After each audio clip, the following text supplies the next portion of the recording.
tidak disebut berapa lama tiupan tu, tapi tiupan tu satu tiupan yang kuat, mengazabkan yang panjang. Ketika itu bumi ni dalam keadaan hancur, orang cuba melarikan diri, ada malaikat yang akan menghalau, menampar balik manusia supaya balik semula kat tempat yang kena azab, supaya tak boleh lari pada ketika itu.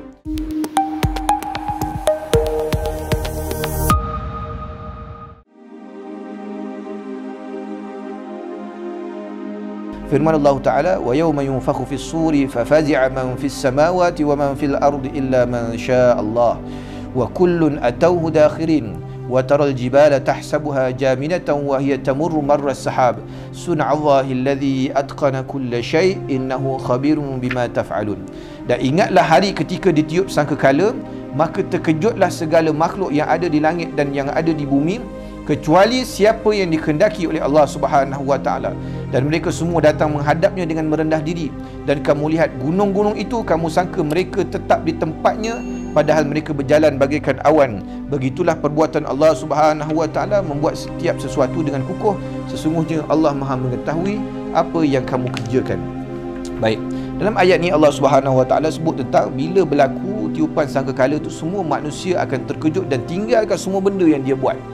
Pada waktu itu dalam ayat yang lain Allah Ta'ala sebut bahawa seorang ibu akan meninggalkan anak yang disusunya. Ini satu perumpamaan yang cantik Allah Ta'ala sebut dalam Al-Quranul Karim.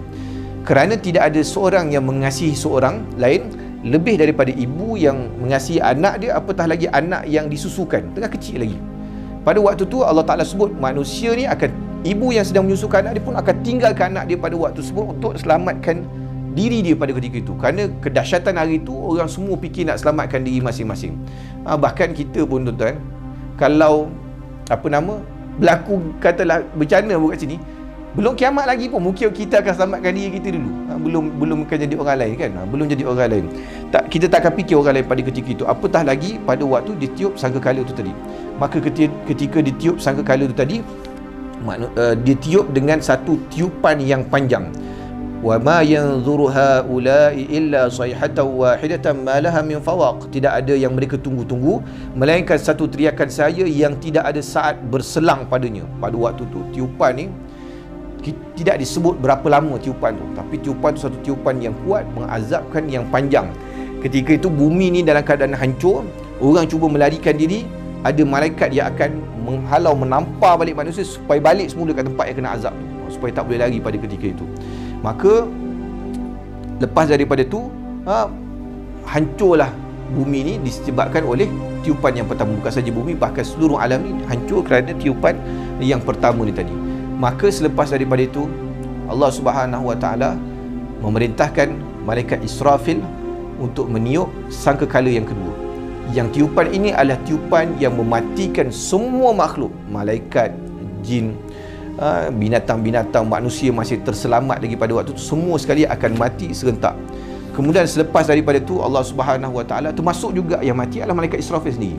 Dalam hadis sebut bahawa yang termasuk yang mati ketika tiupan sangkakala itu adalah malaikat Israfil sendiri. Dia pun mati juga selepas tiup sangkakala itu. Maka pada ketika itu Allah Subhanahu wa Ta'ala,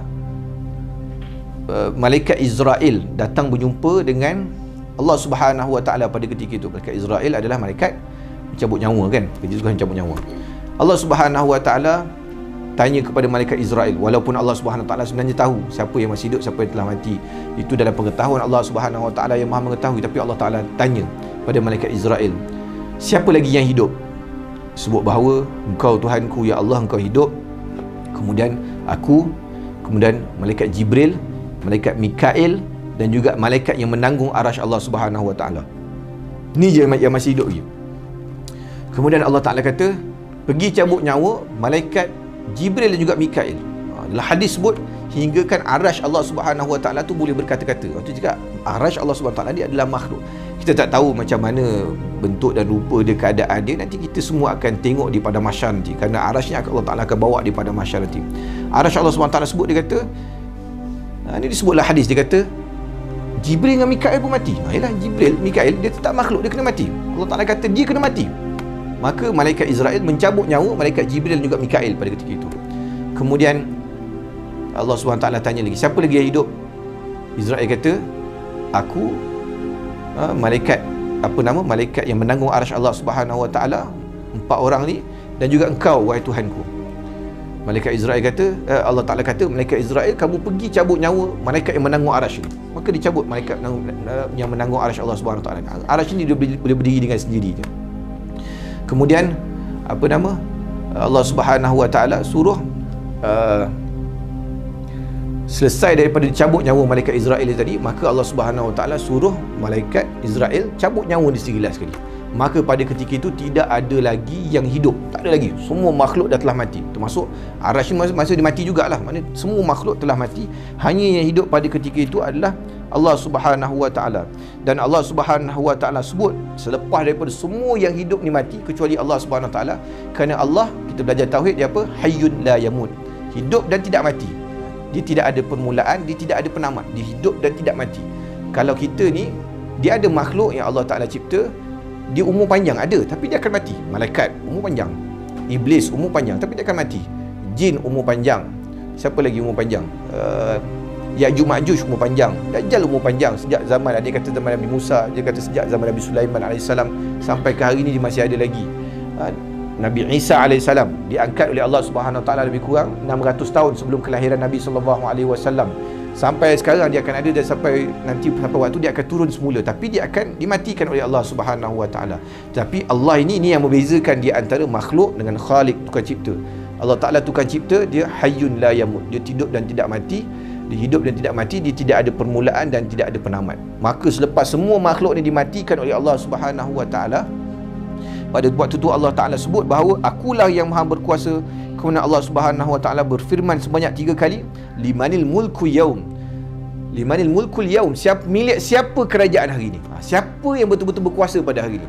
Kan kita manusia ni, bila kita diberi kuasa, kita rasa kita berkuasa, padahal kita ni baru macam kuman je kan, kuman je.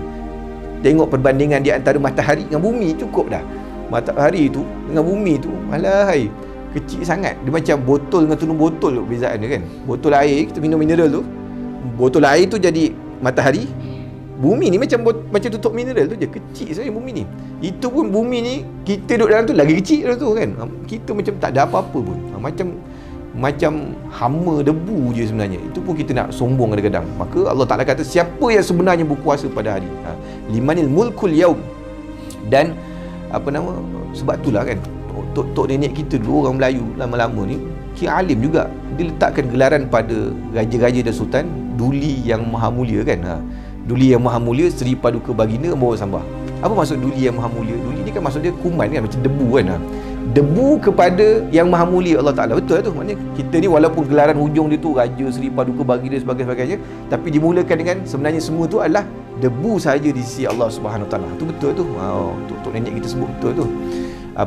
Kemudian pada waktu tu, selepas daripada itu, tidak ada makhluk yang boleh menjawab kerana semua sekali dah mati. Allah Subhanahu Wa Ta'ala pula pada waktu tu mula membentuk bumi ni. Bumi ni semua dah hancur. Allah Ta'ala akan buat balik dalam keadaan rata. Ni bentuk bumi mahsyar Allah Ta'ala sediakan. Ni sebelum dibangkitkan semula. Dibuat dalam bentuk rata, diratakan bumi tersebut. Dan dalam hadis sebut tidak ada bukit, tidak ada pokok, tidak ada tempat yang tinggi, tidak ada tempat yang rendah. Semua sama rata pada ketika itu. Dan ada pendapat ulama kata boleh jadi juga ada sebahagian daripada bumi yang ada di dunia ni, dia akan jadi sebahagian daripada bumi mahsyar. Ada yang kata padang Arafah. Wallahu alam, ni pendapat para ulama kan. Dia boleh jadi macam-macam. Baik. Maka lepas Allah Ta'ala ciptakan mahsyar ni tadi, barulah Allah Subhanahu Wa Ta'ala memberi semula nyawa kepada malaikat Israfil, untuk malaikat Israfil tiup semula sangkakala. Dan sangkakala ni bila dia tiup, maka dikembalikan ruh kepada badan-badan manusia ni tadi. Dan manusia ni akan bangkit seperti mana dia mati.